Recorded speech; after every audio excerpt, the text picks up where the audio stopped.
Security flaw that allow me to take over entire account without entering a user name or password. ஓகேவா? So வந்து எனக்கு user name தெரியும், password இல்லாமல் நான் என்னால் அந்த அக்கௌண்ட் ஹேக் பண்ணோம்னா அது ஒரு அக்கௌண்ட் டேக் ஓவர். இல்லை ரெண்டுமே தெரியாது, அக்கௌண்ட் யூசர் நேமும் தெரியாது, பாஸ்வேர்டும் தெரியாது, டேரெக்டாக அவங்க அக்கௌண்ட் கால் பண்ணால் அதுவுமே ஒரு அக்கௌண்ட் டேக் ஓவர். இந்த மாதிரி திங்ஸ் எல்லாமே வந்து லீட் பண்ணுறது அக்கௌண்ட் டேக் ஓவர் பக்ஸ். இதுக்கு வந்து நிறைய மெத்தட்ஸ் இருக்குது, மெத்தடாலஜிஸ். அதெல்லாம் வந்து நம்ம பக் பவுண்டியில் வந்து பார்ப்போம் டுமாரோ செஷனில். ஓகே.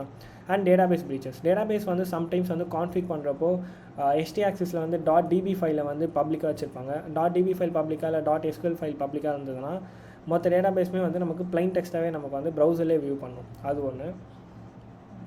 அண்ட் டிபி வந்து இன்ஜெக்ஷன் பேஸ் பக்ஸுக்கும் வல்னரபிளாக இருக்கும். இன்ஜெக்ஷன்னா இப்போ SQL injection, NoSQL injection, MS SQL injection, அந்த மாதிரி இன்ஜெக்ஷன் பேஸ் பக்ஸ் நிறைய இருக்குது. அது மூலமாக query பண்ணி எடுக்க முடியும். அண்ட் டேட்டாபேஸோட வேர்ஷன் எக்ஸ்ப்ளாய்ட்ஸ். டேட்டாபேஸோட வேர்ஷன் மீன்ஸ் இப்போது நான் யூஸ் பண்ண ஒரு MS SQL யூஸ் பண்ணேன்னா அதோட வேர்ஷன் வந்து இன்றைக்கி அப் டு டேட்டாக இருந்தால் மட்டும்தான் செக்யூராக இருக்குன்னு சொல்ல முடியும். அது டவுன்கிரேடடாக இருந்ததுன்னா அதுவுமே